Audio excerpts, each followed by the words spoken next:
اعوذ باللہ من الشیطان الرجیم بسم اللہ الرحمن الرحیم الحمد للہ رب العالمین والصلاة والسلام علی سید الانبیاء والمرسلین وعلی آلہ وصحبہ اجمعین اما بعد قال اللہ تعالی فی کلامہ المجید اعوذ باللہ من الشیطان الرجیم بسم اللہ الرحمن الرحیم وما ارسلناک الا رحمتا للعالمین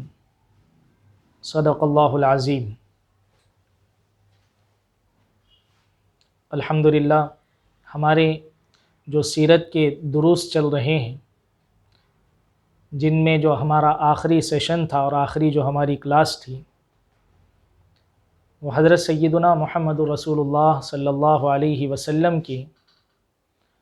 خصوصیات اور آقا علیہ الصلاۃ والسلام کے معجزات سے متعلق تھی۔ اللہ تعالیٰ نے جو آپ کو خصوصیات عطا فرمائی ہیں، ان خصوصیات میں سے ایک خصوصیت یہ ہے کہ سیدنا محمد رسول اللہ صلی اللہ علیہ وسلم کو اللہ تبارک و تعالیٰ نے رحمت للعالمین بنایا ہے۔ انشاءاللہ آج آپ کے رحمت للعالمین ہونے سے متعلق، اسی کی وضاحت سے متعلق چند باتیں بیان کی جائے گی کہ آپ علیہ الصلاۃ والسلام رحمت للعالمین کیسے ہیں اور کس طرح آپ نے ہر ایک کے ساتھ رحمت کا معاملہ فرمایا ہے، اور کس طرح ساری کائنات حضرت سیدنا محمد رسول اللہ صلی اللہ علیہ وسلم کی رحمت سے فائدہ اٹھاتی ہیں۔ انشاءاللہ ان باتوں کو بیان کیا جائے گا، بغور سماعت فرمائیں اور یہ بھی دعا فرمائیں کہ صحیح اور مفید بات کہنے اور ہم سب کو اس پر عمل کرنے کی اللہ تعالیٰ توفیق عطا فرمائے۔ اللہ تعالیٰ نے سورہ انبیاء آیت نمبر 107 میں ارشاد فرمایا ہے وَمَا أَرْسَلْنَاكَ إِلَّا رَحْمَةً لِلْعَالَمِينَ، کہ ہم نے آپ کو سارے جہانوں کے لیے محض رحمت بنا کر بھیجا ہے۔ اللہ تعالیٰ نے نبی علیہ السلام کو ساری کائنات کے لیے، تمام لوگوں کے لیے، تمام جنات کے لیے، تمام ملائکہ کے لیے، انسانوں کے لیے، اور اسی طرح نباتات، جمادات، ساری چیزوں کے لیے، چاہے وہ جاندار ہو یا غیر جاندار ہو، چاہے وہ انسان ہو یا جانور ہو، سب کے لیے اللہ تعالیٰ نے آپ کو رحمت بنا کر بھیجا ہے۔ یہ جو رحمت ہے یہ اللہ تعالیٰ کو بہت پسند ہے۔ یہی وجہ ہے کہ اللہ تبارک و تعالیٰ کی صفات عالیہ میں ایک صفت رحمان ہے اور دوسری صفت رحیم ہے۔ اللہ تعالیٰ رحمان بھی ہے اور رحیم بھی ہے۔ بسم اللہ الرحمن الرحیم میں اللہ تعالیٰ کی انہی صفات کا ذکر ہے۔ سورہ فاتحہ کے اندر اللہ تعالیٰ نے دوسری آیت میں ارشاد فرمایا الحمدللہ رب العالمین الرحمن الرحیم، کہ تمام تعریفیں اس اللہ کے لیے جو رب العالمین ہے اور رحمان و رحیم ہے۔ اللہ کی ذات رحمان و رحیم ہے۔ اللہ رحمت کو پسند فرماتے ہیں۔ اللہ کی رحمت ہر چیز سے وسیع ہے، اور اسی رحمان اور رحیم مولا نے حضرت سیدنا محمد رسول اللہ صلی اللہ علیہ وسلم کو رحمت للعالمین بنایا ہے کہ تمام کے لیے آپ رحمت ہیں۔ آپ علیہ الصلاۃ والسلام کیسے رحمت للعالمین ہیں، سب کے لیے کس طرح رحمت ہے، اسی کو آج ہم سمجھنے کی کوشش کریں گے۔ اللہ کے نبی علیہ الصلاۃ والسلام جب اس دنیا میں تشریف لائے تو آپ کی آمد سے پہلے، آپ کے آنے سے پہلے اس دنیا کا جو ماحول تھا اور دنیا کے لوگوں کے جو حالات تھے، ہم ان سے واقف ہیں کہ اللہ کے نبی علیہ الصلاۃ والسلام کی آمد سے پہلے اس دنیا کے اندر لوگ اللہ کو بھول چکے تھے، اللہ تعالیٰ کی عبادت سے غافل ہو چکے تھے، شرک اور بت پرستی میں مبتلا ہو چکے تھے، آخرت سے غافل ہو چکے تھے۔ اللہ کے نبی صلی اللہ علیہ وسلم کی آمد سے پہلے انسان انسانیت کی حدوں سے گر چکا تھا، چنانچہ ظلم و ستم کرنا اور ایک دوسرے کے خون کو بہانا اور ایک دوسرے کی جانوں کو، مال کو ضائع کرنا، یہ انسان کے لیے کوئی بڑی بات نہیں تھی۔ خاص طور پر عرب کا یہ ماحول تھا کہ عرب کے اندر ظلم اور ستم عام تھا، قتل و غارت گری عام تھی، شراب نوشی عام تھی، ہر طرح کا گناہ کیا جاتا تھا، اور لوگ اپنی آخرت سے اور اللہ تعالیٰ کی وحدانیت سے بالکل غافل تھے۔ اللہ کے نبی علیہ السلام کی آمد سے پہلے عرب کا یہ حال تھا کہ جس بیت اللہ کو حضرت سیدنا ابراہیم علیہ السلام نے ایک اللہ کی عبادت کے لیے بنایا تھا، خانہ کعبہ میں، اسی بیت اللہ میں کفار مکہ نے 360 بت رکھے تھے جن کی وہ عبادت کیا کرتے تھے۔ غرض اللہ کے نبی علیہ السلام سے پہلے ہر طرف کفر اور شرک کی، اور اسی طرح ظلم و ستم کی اور جہالت کی تاریکی اور اندھیری پھیلی ہوئی تھی۔ اللہ کے نبی صلی اللہ علیہ وسلم جب اس دنیا میں تشریف لائے تو گویا آفتاب رسالت طلوع ہوا، رسالت کا سورج طلوع ہوا، اور جب آپ علیہ السلام اس دنیا میں آئے گویا آفتاب رسالت اس طرح طلوع ہوا کہ آپ کی روشنی ہر گھر میں پہنچنے لگی۔ آپ علیہ السلام کی آمد سے، آپ علیہ السلام کی رحمت سے لوگوں کو اللہ تبارک و تعالیٰ کی وحدانیت کا علم، لوگوں نے جانا کہ اللہ کی ذات ایک ہے، لوگ شرک اور بت پرستی سے نکل کر توحید اور اللہ تبارک و تعالیٰ کی یکتائی کو جاننے لگے، اور لوگ جہالت سے نکل کر علم کی روشنی میں آنے لگے، ظلم اور ستم سے نکل کر عدل و انصاف کا درس پڑھنے لگے۔ اللہ کے نبی علیہ السلام نے رحم و کرم کا انہیں درس پڑھایا، اور آقا علیہ السلام نے ارشاد فرمایا الراحمون یرحمہم الرحمن، جو لوگ رحم کرنے والے ہوتے ہیں رحمان ان پر رحم فرماتا ہے۔ آپ علیہ السلام نے لوگوں کو تعلیم دی ارحموا من فی الارض یرحمکم من فی السماء، کہ تم اہل زمین پر رحم کرو، زمین والوں پر رحم کرو، چاہے وہ مسلمان ہو یا غیر مسلم ہو، چاہے وہ انسان ہو یا کوئی اور جانور ہو، زمین والوں پر تم رحم کرو، آسمان والا تم پر رحم کرے گا، آسمان والا تم پر اپنی رحمت کی چادر کو پھیلا دے گا۔ اللہ کے نبی علیہ السلام نے پریکٹیکل انداز میں رحمت کو ہمارے سامنے ظاہر فرمایا کہ جب اللہ کے نبی علیہ السلام نے توحید کی دعوت دی، لوگوں کے ایک اللہ کی طرف بلایا، اور کفار مکہ کے سامنے اللہ کے نبی علیہ السلام نے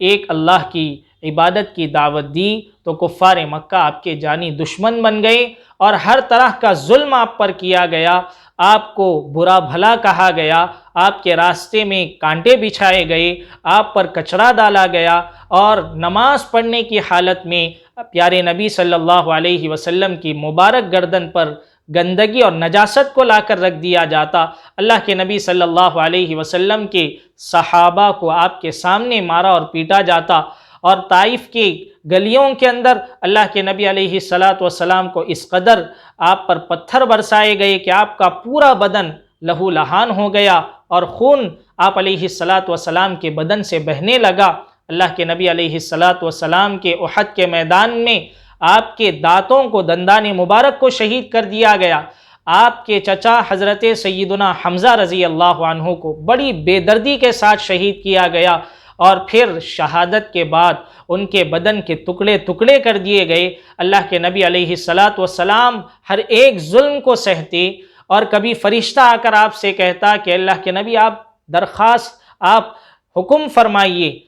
اللہ کے نبی علیہ السلام سے کہا جاتا کہ آپ حکم فرمائیے، یہ جو طائف کے لوگ جنہوں نے آپ پر ظلم کیا ہے اور حق کی بات کو جھٹلایا ہے، ان کو بے نام و نشان کر دیا جائے گا، صفحہ ہستی سے مٹا دیا جائے گا۔ کبھی صحابہ اکرام رضوان اللہ علیہ مجمعین آ کر درخواست کرتے کہ اللہ کے نبی ان کفار مکہ نے اتنے مظالم کیے، آپ ان کے حق میں بد دعا فرما دیجئے۔ لیکن اللہ کے نبی صلی اللہ علیہ وسلم یہ فرماتے کہ اللہ نے مجھے رحمت بنا کر بھیجا ہے، زحمت بنا کر نہیں بھیجا ہے، میں لوگوں کے لیے رحمت بن کر آیا ہوں، ان کی ہدایت لے کر آیا ہوں، انہیں جہنم سے اور آگ سے بچانے کے لیے آیا ہوں۔ میں ان کے حق میں بد دعا کیسے کر سکتا ہوں؟ میں ان کے لیے عذاب اور تکلیف بننے کے لیے نہیں آیا۔ اللہ کے نبی علیہ السلام نے تمام ظلم و ستم سہنے کے باوجود ہمیشہ رحم و کرم کا معاملہ فرمایا، بلکہ اللہ کے نبی علیہ الصلاۃ والسلام کی رحمت تھی کہ اللہ تبارک و تعالیٰ نے آپ کی برکت سے اس امت کو عمومی عذاب سے نجات عطا فرما دی۔ اللہ کے نبی علیہ الصلاۃ والسلام نے خود رحم و کرم کا معاملہ فرمایا اور رحمت کا درس دیا، اور پھر اس زمانے کے اندر خاص طور پر عورتوں پر انتہائی ظلم و ستم کیا جاتا، عورتوں کے ساتھ انتہائی برا سلوک روا رکھا جاتا تھا، عورتوں پر لوگ طرح طرح کے ظلم کرتے تھے، چنانچہ عورت کو میراث سے محروم کر دیا جاتا، بیٹی کی پیدائش پر لوگ عار محسوس کرتے، حتیٰ کہ عرب کے بہت سے لوگ اپنی بیٹی کو زندہ ہونے کی حالت میں اس معصوم کو زمین میں دفن کر دیا کرتے تھے۔ پیارے نبی صلی اللہ علیہ وسلم کے آنے سے پہلے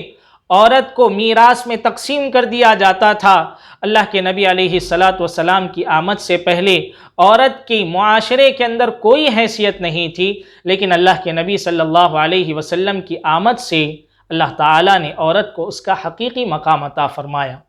بلکہ آج کے زمانے میں بھی یورپ کی طرف سے آزادی نسواں اور فریڈم آف ویمن کے نام سے، عورتوں کی آزادی کے نام سے عورتوں کو بے حیائی اور بے پردگی کا درس دیا گیا اور انہیں دھوکہ دیا گیا، اور اس طرح ان کے حقوق کو پامال کیا گیا کہ آج یورپ کے اندر اکثر عورتوں کا یہ حال ہے کہ ان کا فیملی سسٹم اور ان کا خاندانی نظام مکمل تباہ و برباد ہو چکا ہے۔ آج وہاں کی عورت نہ مقدس ماں ہیں، نہ پاک دامن بہن ہیں، اور نہ ہی وہاں کی عورت کوئی وفادار بیٹی تسلیم کی جاتی ہے، بلکہ وہاں پر عورتوں کا یہ مقام ہو چکا ہے، یہ حیثیت ہو چکی ہے کہ بس ایک کھلونے کی طرح اور ایک کسی چیز کی طرح انہیں یوز کیا جاتا ہے، اور استعمال کرنے کے بعد انہیں چھوڑ دیا جاتا ہے۔ پیارے نبی صلی اللہ علیہ وسلم کی آمد سے آپ علیہ الصلاۃ والسلام نے عورتوں کے لیے رحمت کا ثبوت پیش فرمایا، اور آپ عورتوں کے لیے رحمت بن کر آئے۔ اللہ کے نبی علیہ السلام نے ساری انسانیت کو بتایا کہ اس عورت کا کیا حق ہوتا ہے۔ آپ علیہ الصلاۃ والسلام نے فرمایا خیر متاع الدنیا المرأۃ الصالحہ، کہ اس دنیا کے اندر سب سے بہترین نعمت نیک اور پاک باز خاتون ہیں، نیک اور پاک باز عورت ہے۔ اللہ تبارک و تعالیٰ نے اس دنیا میں سب سے بہترین نعمت نیک خاتون کو بنایا ہے۔ اللہ کے نبی علیہ الصلاۃ والسلام نے یہ بتایا کہ یہ بیٹیاں اس وجہ سے نہیں ہیں کہ تم ان سے عار محسوس کرو اور ان کی پیدائش کو اپنے لیے عیب محسوس کرو، بلکہ یہ بیٹیاں تو اللہ کی رحمت ہوتی ہیں۔ اللہ کے نبی علیہ الصلاۃ والسلام عورتوں کے لیے رحمت بن کر آئے۔ آپ نے بتایا کہ اگر عورت ماں کا درجہ رکھتی ہے، ماں کی حیثیت رکھتی ہے، تو اللہ تعالیٰ نے ماں کے قدموں تلے جنت کو رکھا ہے۔ اگر اس عورت کی حیثیت بیٹی کی ہے تو پیارے نبی صلی اللہ علیہ وسلم نے فرمایا جس کسی آدمی کی دو بیٹیاں ہوں اور وہ ان کی تربیت کرتا ہو اور انہیں ادب سکھاتا ہو تو وہ اور میں جنت میں اس طرح داخل ہوں گے۔ اللہ کے نبی صلی اللہ علیہ وسلم نے اپنی انگلیوں کو ملا کر بتایا کہ اس طرح وہ اور میں جنت میں داخل ہوں گے۔ اور جو بیٹیاں ہوتی ہیں اللہ تعالیٰ کی جانب سے رحمت ہوتی ہے، رزق میں خیر و برکت کا ذریعہ ہوتی ہے۔ اللہ کے نبی علیہ الصلاۃ والسلام نے یہ تعلیم دی کہ اگر اس عورت کی حیثیت بیوی کی ہو تو فرمایا خیرکم خیرکم لأہلی، کہ تم میں سب سے بہتر وہ ہے جو اپنی بیویوں کے نزدیک سب سے بہتر ہو، ان کے ساتھ حسن سلوک کرتا ہو اور انہیں راضی رکھنے کی کوشش کرتا ہو۔ پیارے نبی صلی اللہ علیہ وسلم نے فرمایا عورت اگر بیوہ ہے، یعنی اس کے شوہر کا انتقال ہو گیا ہے، تو جو کوئی شخص بیوہ عورت کی خدمت کرتا ہے اور اس کی حاجت پوری کرنے کے لیے کوشش کرتا ہے اور اس کی ضروریات کو پورا کرتا ہے، تو اللہ کے نبی علیہ الصلاۃ والسلام نے ایسے شخص کو مجاہد فی سبیل اللہ کے برابر ثواب میں قرار دیا۔ اور اگر کسی عورت کو طلاق ہو جاتی ہے، کسی وجہ سے اس کا نکاح ختم ہو جاتا ہے اور وہ گھر پر واپس آ جاتی ہے، ایسی عورت پر خرچ کرنے کو اور اس کی مدد کرنے کو بہترین صدقہ ارشاد فرمایا۔ اللہ کے نبی علیہ الصلاۃ والسلام نے خود اپنی 4 بیٹیوں کی تربیت فرمائی اور بتایا کہ دیکھو بیٹی عیب نہیں ہے۔ آپ علیہ الصلاۃ والسلام نے اپنی بیٹیوں کی اپنے ہاتھوں سے تربیت فرمائی اور انہیں ادب سکھایا اور انہیں انتہائی اونچا مقام عطا فرمایا، اور یہ بتایا کہ دیکھو بیٹیاں تو اللہ کی رحمت ہوتی ہے۔ پیارے نبی صلی اللہ علیہ وسلم نے عورتوں کو میراث میں حق عطا فرمایا۔ پیارے نبی صلی اللہ علیہ وسلم نے عورتوں کو حیا کی چادر عطا فرمائی اور پردے کا نظام انہیں دیا تاکہ عورت اپنی سیلف حفاظت کر سکے اور اپنی حیا کو اور اپنی پاک دامنی کو بچا سکے، اپنی جان کی حفاظت کر سکے۔ اس کے لیے اللہ کے نبی صلی اللہ علیہ وسلم نے پردہ جیسی خوبصورت چیز عطا فرما کر لوگوں کو یہ درس دیا اور بتایا کہ یہ عورت کوئی معمولی کھلونا نہیں ہے، بلکہ یہ انتہائی قیمتی نگینہ ہے اور انتہائی قیمتی اور نازک ہیرا ہے۔ اس کی اس طرح حفاظت کی جائے جس طرح انتہائی قیمتی چیز کی حفاظت کی جاتی ہے۔ اللہ کے نبی علیہ السلام عورتوں کے لیے جو انتہائی مظلوم تھی اور آج بھی مظلوم ہیں، پیارے نبی صلی اللہ علیہ وسلم رحمت بن کر تشریف لائے۔ معزز ناظرین کرام، اللہ کے نبی علیہ السلام یتیموں کے لیے بھی رحمت بن کر آئے کہ وہ یتیم جس کی معاشرے میں کوئی حیثیت نہیں تھی، لوگ یتیموں کے ساتھ برا سلوک کرتے، ان کا جو مال رہتا اسے استعمال کر لیتے، کوئی ان کا سہارا نہیں بنتا، ان کی تعلیم کا کوئی نظام نہیں ہوتا، کوئی ان کے سر پر ہاتھ رکھنے کے لیے تیار نہیں ہوتا۔ لیکن اللہ کے نبی صلی اللہ علیہ وسلم نے یتیموں کے لیے رحمت کا اس طرح مظاہرہ فرمایا اور یتیموں نے آپ کی رحمت سے اس طرح حصہ پایا کہ اللہ تعالیٰ نے خود حضرت سیدنا محمد الرسول اللہ صلی اللہ علیہ وسلم کو یتیمی کی حالت میں پیدا فرمایا، اور یتیمی کی حالت میں پیدا فرما کر گویا اللہ تعالیٰ نے یتیموں کی اہمیت کو لوگوں کے سامنے بتایا کہ اس یتیم کو، ان یتیموں کو معمولی مت سمجھو۔ اللہ تبارک و تعالیٰ نے خود حضرت سیدنا محمد الرسول اللہ صلی اللہ علیہ وسلم کو یتیم پیدا فرما کر دنیا بھر کے یتیموں کی قدر میں اور ان کی منزلت میں اضافہ فرما دیا۔ پیارے نبی صلی اللہ علیہ وسلم نے ارشاد فرمایا، انا وکافر الیتیم ہاکذا، میں اور یتیم کی پرورش کرنے والا دونوں اس طرح ہوں گے، یعنی جنت کے اندر دونوں انتہائی قریب ہوں گے۔ اور جو آدمی یتیم کے سر پر شفقت کا ہاتھ پھیرتا ہے تو جتنے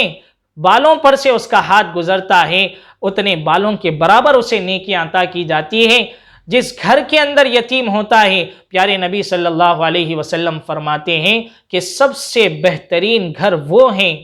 جس گھر کے اندر یتیم ہو اور اس کے ساتھ اچھا معاملہ کیا جاتا ہو، اور سب سے بدترین گھر وہ ہیں کہ جس گھر کے اندر یتیم ہو اور اس کے ساتھ برا سلوک کیا جاتا ہو، برا معاملہ کیا جاتا ہو۔ آپ یتیموں کے لیے رحمت بن کر آئے۔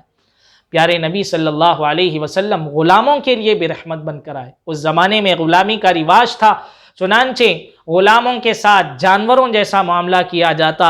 اور انہیں طرح طرح کی تکلیفیں دی جاتی، لیکن پیارے نبی صلی اللہ علیہ وسلم غلاموں کے لیے اس طرح رحمت بن کر آئے کہ آپ علیہ السلام نے لوگوں کو غلاموں کے آزاد کرنے کے فضائل بتائے اور یہ بتایا کہ ان غلاموں کو آزاد کرنا تمہارے بڑے بڑے گناہوں کا کفارہ بن جائے گا، اور اگر تم غلام کو رکھتے ہو تو یاد رکھو غلام کے حقوق کو بھی تمہیں ادا کرنا ہے۔ ایک صحابی رضی اللہ عنہ نے آ کر پوچھا، اللہ کے نبی میں اپنے غلام کو کتنی دفعہ معاف کروں؟ اللہ کے نبی علیہ السلام نے فرمایا، اگر وہ دن میں 70 مرتبہ بھی غلطی کرے تو 70 مرتبہ بھی تم اسے معاف کر دو۔ اللہ کے نبی علیہ السلام نے فرمایا، صحابہ کو تعلیم دی کہ جو تم خود کھاتے ہو اپنے غلاموں کو وہی کھلاؤ، جو تم خود پہنتے ہو اپنے غلاموں کو وہی پہناؤ۔ اور اللہ کے نبی علیہ السلام کی اس رحمت کے صدقے میں صحابہ اکرام رضوان اللہ علیہ مجمعین نے غلاموں کے ساتھ ایسا معاملہ کیا جیسے اپنی اولاد کے ساتھ آدمی معاملہ کرتا ہے۔ صحابہ اکرام رضوان اللہ علیہ مجمعین نے انہیں اعلیٰ سے اعلیٰ تعلیم دی، چنانچہ حضرت عبداللہ ابن عمر رضی اللہ عنہ کے غلام نافع رحمہ اللہ ہیں اور حضرت عبداللہ بن عمر رضی اللہ عنہ کے بیٹے حضرت سالم ہیں۔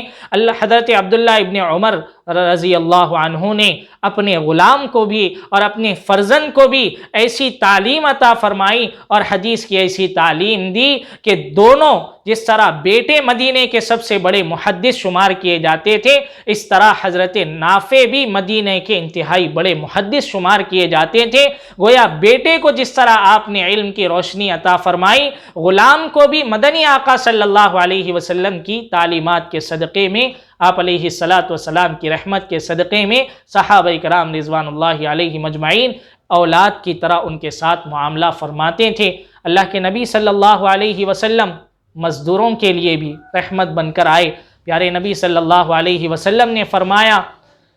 کہ مزدور کو اس کے پسینے کے خشک ہونے سے پہلے اس کی مزدوری دے دی جائے۔ پیارے نبی صلی اللہ علیہ وسلم رشتہ داروں کے لیے بھی رحمت بن کر آئے۔ آپ علیہ السلام نے یہ تعلیم دی کہ جو آدمی رشتہ داری کو جوڑتا ہے اللہ اسے جوڑتے ہیں، اور جو رشتہ داری کو ناحق توڑتا ہے اللہ تعالیٰ اسے توڑ دیتے ہیں۔ اللہ کے نبی علیہ السلام نے یہ تعلیم دی کہ رشتہ داری جوڑنا صرف اس شخص سے نہیں ہے جو تمہارے ساتھ رشتہ جوڑتا ہو، بلکہ اگر کوئی تم سے رشتہ توڑتا ہے تو تم اس کے ساتھ بھی اپنے رشتے کو جوڑو، اس کے ساتھ بھی حسن سلوک کا معاملہ کرو۔ رشتہ داروں کے لیے آپ کی یہ رحمت تھی۔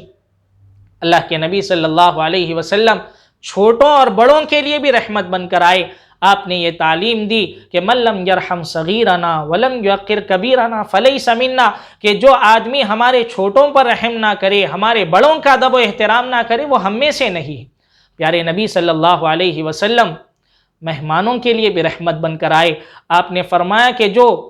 اللہ پر اور آخرت کے دن پر ایمان رکھتا ہے تو اسے چاہیے کہ وہ اپنے مہمانوں کا اعزاز و اکرام کرے، ان کے ساتھ اچھا معاملہ کرے۔ پیارے نبی صلی اللہ علیہ وسلم پڑوسیوں کے لیے بھی رحمت بن کر آئے۔ آپ نے فرمایا کہ وہ شخص مومن نہیں ہو سکتا کہ جو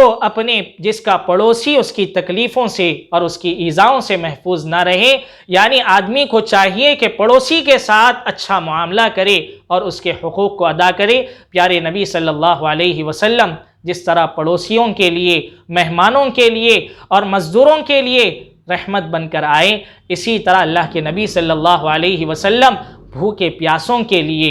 اور اسی طرح بے لباسوں کے لیے، غربا اور مساکین کے لیے بھی رحمت بن کر آئے۔ آپ علیہ السلام نے یہ تعلیم دی، بلکہ آپ علیہ السلام کا ارشاد ہے کہ آپ نے فرمایا قیامت کا دن ہوگا، اللہ تبارک و تعالیٰ بندے سے پوچھیں گے کہ میرے بندے میں بھوکا تھا، تو نے مجھے کھانا نہیں کھلایا۔ بندہ پریشان ہو جائے گا اور پوچھے گا اے اللہ آپ تو بھوک سے پاک ہیں، آپ کو بھوک کیسے لگ سکتی ہے اور میں کیسے آپ کو کھلا سکتا ہوں؟ اللہ تبارک و تعالیٰ فرمائیں گے کہ میرے بندے کیا تجھے معلوم نہیں تھا کہ میرا فلاں بندہ بھوک کی شدت سے، فاقے کی وجہ سے تڑپ رہا تھا، اگر تو اس کے پاس جاتا تو تو مجھے وہاں ضرور پاتا، اگر تو اس کی مدد کرتا تو گویا تو میری رضا کو ضرور حاصل کرتا۔ اللہ تبارک و تعالیٰ پوچھیں گے کہ میرے بندے میں پیاسا تھا، تو نے مجھے پانی نہیں پلایا۔ بندہ پوچھے گا کہ اللہ آپ تو پیاس سے پاک ہیں، آپ کس طرح پیاسے ہو سکتے اور میں کیسے آپ کو پانی پلا سکتا ہوں؟ اللہ تعالیٰ فرمائیں گے میرے بندے کیا تجھے معلوم نہیں ہے کہ میرا فلاں بندہ پیاسا تھا اور پیاس کی شدت سے بے حال تھا، اگر تو اس کے پاس جاتا اور اسے پانی پلاتا تو وہاں مجھے ضرور پاتا، یعنی میری رضا کو ضرور حاصل کرتا۔ اللہ تبارک و تعالیٰ فرمائیں گے میرے بندے میں بیمار تھا، تو میری عیادت کے لیے نہیں آیا۔ آدمی پریشان ہوگا، پوچھے گا اے اللہ آپ تو بیماری سے پاک ہیں، میں کیسے آپ کی عیادت کرتا اور کیسے آپ بیمار ہو سکتے ہیں؟ پیارے اللہ ارشاد فرمائیں گے کہ میرے بندے میرا فلاں بندہ بیمار تھا، کیا تو نہیں جانتا اگر تو اس کے پاس عیادت کے لیے جاتا، اس کی تسلی کے لیے جاتا، اس کی مدد کے لیے جاتا تو وہاں مجھے ضرور پاتا۔ اللہ کے نبی صلی اللہ علیہ وسلم غربا و مساکین کے لیے، بھوکے پیاسوں کے لیے، یتیموں کے لیے، سب کے لیے رحمت بن کر آئے، حتیٰ کہ اللہ کے نبی علیہ السلام جانوروں کے لیے، بے زبان جانداروں کے لیے بھی اللہ کے نبی علیہ السلام رحمت بن کر تشریف لائے۔ چنانچہ آقا علیہ السلام نے واقعہ بیان فرمایا کہ ایک شخص ایک کنویں کے پاس سے گزر رہا تھا، پیاس کی شدت تھی، چنانچہ اس نے کنویں میں اتر کر پانی پی لیا۔ اس زمانے میں بڑے بڑے کنویں ہوتے تھے، پانی لینا ہوتا تو اتر کر جانا پڑتا تھا، چنانچہ بڑے کنویں کے اندر اتر کر اس نے پانی پیا اور جب باہر آیا تو کیا دیکھتا ہے کہ ایک کتا ہے جو پیاس کی شدت سے تڑپ رہا ہے۔ وہ آدمی اس کی کیفیت کو دیکھ کر سمجھتا ہے کہ جس طرح ابھی میں پریشان تھا اور پیاس کی شدت مجھے بے حال کر رہی تھی، یہی حال اس کتے اور بے زبان جانور کا ہے۔ فوراً جاتا ہے اور جا کر پانی لا کر اسے پلاتا ہے۔ اس پانی پلانے کے بدلے میں اللہ تبارک و تعالیٰ اس کی مغفرت فرما دیتے ہیں۔ صحابہ اکرام رضوان اللہ علیہم اجمعین نے پوچھا کہ اللہ کے نبی، کیا جانوروں کے ساتھ حسن سلوک کرنے میں بھی ہمیں ثواب ملتا ہے؟ اللہ کے نبی علیہ السلام نے فرمایا، ہر تر جگر والے یعنی ہر جاندار کے ساتھ حسن سلوک کرنے پر اللہ تبارک و تعالیٰ ثواب عطا فرماتے ہیں۔ پیارے نبی صلی اللہ علیہ وسلم نے فرمایا، ایک عورت کو محض اس وجہ سے جہنم کے عذاب میں ڈالا گیا کہ اس نے ایک بے زبان جانور کو، ایک بلی کو اپنے گھر کے اندر باندھے رکھا، نہ اسے کھانے کے لیے ڈالتی تھی، نہ اسے چھوڑتی تھی کہ وہ خود زمین کے جانوروں کو اور اپنی غذا کو تلاش کر لے۔ ایک جانور کو اس طرح بھوکا مارنے پر اللہ تبارک و تعالیٰ نے اسے عذاب میں مبتلا فرمایا۔ عرب کے اندر جانوروں پر طرح طرح سے ظلم ہوتا تھا، اسے نشانے کے لیے استعمال کرتے، باندھ کر اس پر نشانہ لگاتے، بلا وجہ کے اسے ذبح کر دیتے، اور شوقیہ اور تفریح کے طور پر شکار کے لیے جاتے اور جانوروں کو مار دیا کرتے تھے۔ پیارے نبی صلی اللہ علیہ وسلم نے اس طرح جانور کو نشانہ بنانے سے منع فرمایا، اور محض تفریح اور بے مقصد کے شکار کرنے سے اللہ کے نبی علیہ السلام نے منع فرمایا، اور بتایا کہ جانوروں کا بھی تم پر حق ہے، ان کے ساتھ حسن سلوک کا معاملہ کرو، ان کے حق کو ادا کرو۔ صحابہ کرام رضوان اللہ علیہ مجمعین کے بارے میں آتا ہے، جب کبھی سفر کے اندر کہیں پر پڑاؤ پڑتا، فوراً جانور سے اپنے سامان کو فوراً اتارتے اور انہیں چرنے کے لیے چھوڑ دیتے تھے تاکہ وہ اپنی غذا کا انتظام کر لے۔ جانوروں کے لیے بھی، بے زبان جانوروں کے لیے بھی اللہ کے نبی علیہ السلام رحمت بن کر اللہ تبارک و تعالیٰ نے آپ کو رحمت بنا کر بھیجا ہے۔ اللہ کے نبی علیہ السلام جانوروں کے لیے بھی رحمت ہیں، اور ساتھ میں درختوں کے لیے، نباتات کے لیے بھی آپ علیہ السلام رحمت بن کر تشریف لائے۔ چنانچہ اللہ کے نبی علیہ السلام نے آج سے 1450 سال پہلے شجرکاری کی، یعنی ٹری پلانٹنگ کی، اللہ کے نبی علیہ السلام نے اہمیت بتائی اور اس کی فضیلت کو بتایا۔ آج جا کر سائنس یہ سمجھ رہی ہے اور آج کی جدید تحقیقات یہ بتا رہی ہے کہ یہ جو درخت ہیں، یہ درخت ہماری زندگی کے لیے، ہماری آکسیجن کے لیے اور اس ماحول اور تمام کے تمام دنیا کے ماحول کو بنانے کے لیے، موسمیات کے لیے کتنے اہم ہیں، آج کی تحقیقات اسے ثابت کر رہی ہے۔ اور آج شجرکاری کے لیے لوگ آگے بڑھ رہے ہیں اور ایک دوسرے کو ترغیب دے رہے ہیں اور احتجاج اور ریالیاں نکال رہے ہیں۔ پیارے نبی صلی اللہ علیہ وسلم نے پہلے ہی شجرکاری کی طرف، اللہ کے نبی علیہ السلام نے درختوں کے لیے اپنی رحمت کو ظاہر کرتے ہوئے فرمایا کہ جو کوئی آدمی درخت لگاتا ہے اور درخت لگانے کے بعد اس درخت سے کوئی انسان کھاتا ہے یا جانور کھاتا ہے یا پھر کوئی چوپایا اسے استعمال کرتا ہے، وہ چاہے ان کی غذا بنے، چاہے ان کا آکسیجن بنے، کسی بھی طرح، یا ان کا سایہ بنے یا اس کے سائے کے اندر وہ آرام کرے، کسی بھی طرح کا انہیں آرام ملتا ہو، تو یہ تمام کا تمام آرام حاصل کرنا اس درخت لگانے والے کے لیے صدقہ شمار کیا جاتا ہے۔ گویا درخت کا لگانا بھی شریعت نے، اللہ کے نبی علیہ السلام کی رحمت نے اس چیز کو بھی صدقہ جاریہ فرما دیا ہے۔ بلکہ اللہ کے نبی علیہ السلام نے فرمایا، ابو داؤد شریف کی روایت ہے کہ جو کوئی آدمی بیری کے درخت کو کاٹ دیتا ہے، اللہ تبارک و تعالیٰ اسے اوندھے منہ جہنم میں ڈال دیں گے۔ محدثین کرام نے اس کی تشریح کرتے ہوئے یہ فرمایا کہ بیری کا درخت ہو یا کوئی درخت ہو جو انسانوں کی راحت کا ذریعہ بنتا ہو، سائے کا ذریعہ بنتا ہو، لوگوں کو اس سے فائدہ ملتا ہو، اور ایسے درخت کو اگر کوئی آدمی بغیر مقصد کے، بلا وجہ کے کاٹ دیتا ہے اور اس کی وجہ سے لوگوں کو نقصان پہنچتا ہے، تو اس نقصان کی وجہ سے اللہ تبارک و تعالیٰ اس بندے سے ناراض ہو جاتے ہیں۔ پیارے نبی صلی اللہ علیہ وسلم درختوں کے لیے بھی رحمت بن کر اس دنیا میں تشریف لائے۔ انسانوں کے لیے بھی آپ رحمت ہیں، جانوروں کے لیے بھی آپ رحمت ہیں، درختوں کے لیے بھی آپ رحمت ہیں، اور انسانوں کے جتنے طبقات ہوں سب کے لیے آپ رحمت ہیں۔ اللہ کے نبی علیہ السلام کی رحمت پر قربان جائیے کہ اللہ کے نبی علیہ السلام نے ہر طبقے کو اپنی زندگی کے ذریعے، اپنی تعلیمات کے ذریعے اپنی رحمت سے فائدہ پہنچایا ہے۔ اگر آدمی مالدار ہوں تو پیارے نبی صلی اللہ علیہ وسلم کو دیکھ لے کہ اللہ تبارک و تعالیٰ نے زمین و آسمان کے خزانوں کو آپ کے لیے رکھ دیا۔ آپ اگر چاہتے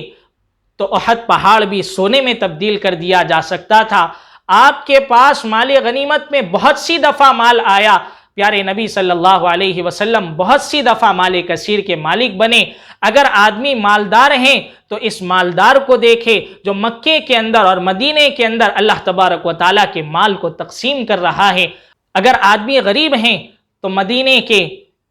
اللہ کے نبی صلی اللہ علیہ وسلم کے ان ایام کو دیکھ لیں کہ جن ایام کے اندر کئی دن گزر جاتے تھے لیکن آپ کے گھر کے اندر چولہا نہیں سلگتا تھا اور آپ فاقے برداشت کیا کرتے تھے۔ اگر آدمی حاکم ہیں، اللہ تعالیٰ نے اسے بادشاہت عطا فرمائی ہے، تو سلطان مدینہ کو دیکھے کہ اللہ کے نبی صلی اللہ علیہ وسلم نے کس طرح مکہ اور مدینہ اور پورے عرب پر حکمرانی فرمائی۔ اگر آدمی قاضی ہیں تو وہ مدینے کے اندر مسجد نبوی میں انصاف کے مطابق فیصلہ کرنے والے نبی رحمت صلی اللہ علیہ وسلم کو دیکھ لے۔ اگر آدمی تاجر ہیں تو مکے کے اس تاجر کو دیکھ لیں کہ جن کو پورا مکہ صادق اور امین کہہ کر پکارا کرتا تھا۔ اگر آدمی ملازم ہیں تو پیارے نبی صلی اللہ علیہ وسلم کی سیرت کے اس گوشے کو دیکھے کہ جب اللہ کے نبی صلی اللہ علیہ وسلم مکے والوں کی بکریوں کو چرایا کرتے تھے۔ اگر آدمی باپ کی حیثیت رکھتا ہو تو حضرت فاطمہ، حضرت رقیہ اور حضرت ام کلثوم کے والد ماجد کو دیکھ لے کہ اللہ کے نبی صلی اللہ علیہ وسلم نے کس طرح ان کی تربیت فرمائی۔ اگر آدمی شوہر کی حیثیت رکھتا ہے تو ازواج مطہرات کے اس تاجدار کو دیکھ لے کہ کس طرح اللہ کے نبی علیہ السلام نے اپنی بیویوں کے حقوق کو ادا فرمایا۔ اگر آدمی نانا کی حیثیت رکھتا ہے، دادا کی حیثیت رکھتا ہے تو حضرات حسنین رضوان اللہ علیہم اجمعین کے نانا حضرت سیدنا محمد رسول اللہ صلی اللہ علیہ وسلم کی سیرت کو دیکھے کہ کس طرح آپ نے اپنے شفیق نواسوں کے ساتھ رحم و کرم کا معاملہ فرمایا ہے۔ گویا آپ نے اپنی زندگی کے ذریعے، اپنی تعلیم کے ذریعے تمام انسانوں کے طبقات کے لیے اپنی رحمت کے رہنما اصول چھوڑے ہیں تاکہ لوگ آپ علیہ السلام کی ان تعلیمات کو دیکھ کر ہدایت کے راستے پر چلیں اور اپنے آپ کو کامیاب بنائیں، اپنی دنیا اور آخرت دونوں کے اندر کامیابی اور سرخروئی کو حاصل کریں۔ تو آج جو ہمارا سبق تھا یہ اللہ کے نبی صلی اللہ علیہ وسلم کی رحمت سے متعلق تھا کہ اللہ تعالیٰ نے آپ کو رحمت للعالمین بنایا۔ اللہ تبارک و تعالیٰ نے آپ کی رحمت سے ساری کائنات کو فائدہ پہنچایا۔ کس طرح آپ رحمت للعالمین ہیں انسانوں کے لیے، اور پھر انسانوں میں عورتوں کے لیے آپ نے کس طرح رحمت کا معاملہ فرمایا، یتیموں کے ساتھ کیسے رحمت کا معاملہ فرمایا، غلاموں کے ساتھ آپ کی رحمت کا کیا معاملہ تھا، اور مزدوروں کے ساتھ، اور اسی طرح انسان کے مختلف طبقات، انسانیت کے مختلف طبقات کے ساتھ کس طرح آپ نے رحم و کرم کا معاملہ فرمایا۔ ان چیزوں کو آپ نے سنا۔ ہمیں چاہیے کہ ہم اللہ کے نبی صلی اللہ علیہ وسلم کی رحمت سے فائدہ اٹھائیں اور آپ کی مبارک زندگی کو اپنے لیے مشعل راہ بنائیں، اور آپ کے بتائے ہوئے طریقوں پر چلتے ہوئے خود کو بھی ساری کائنات کے لیے اور سارے انسانوں کے لیے رحمت بننے کا ثبوت پیش کرے۔ اللہ تبارک و تعالی ہم تمام کو ان تمام باتوں پر عمل کرنے کی توفیق عطا فرمائے۔ آمین۔